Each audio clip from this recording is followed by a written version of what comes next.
the value of my siren gown. This is one of my upcycling projects, so it is 95% all repurposed or upcycled materials. Here's what the design looks like. I was really concerned it was going to look like an IUD, but I think I achieved more mermaid fish and less IUD. If you watched my videos around May, you might remember that I made a Tinkerbell dress for the Neverland Ball.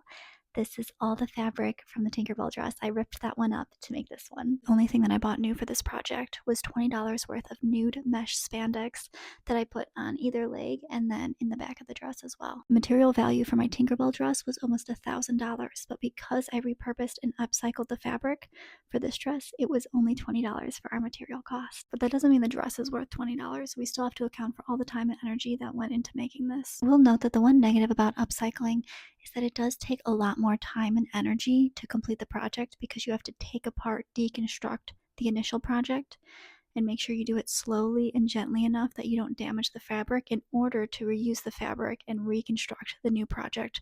So it does take a lot more time and energy to do an upcycling project. I personally think it's worth it. I love upcycling. I love having a cyclical design process, but it is a lot more time and energy. 311 hours, that's how much time went into this project. That includes the ripping up or the deconstruction of the Tinkerbell gown, the patterns I had to make, the mock-ups I had to make. My comfort zone is usually more ball gowns, so this sort of fitted design is a little bit out of my comfort zone. In order for the fins to have this sort of natural fluffy bounce that's airy and moves nice and lightweight, there's horsehair braid, there's tulle, and eventually when you're putting them together, it's way too much to run through a sewing machine, so it all has to be done by hand. And then these inserts here, or the top part, I wanted it to be backless, so all of that had to be done by hand as well because it had to be specific to my measurements, and my weight was fluctuating. I was on my period, I was off my period, so a lot of adjustments, a lot of fittings went into this gown. I personally think it was worth it, but it was definitely a labor of love. Similarly to my previous value breakdown videos, we're going to be using the living wage for this calculation.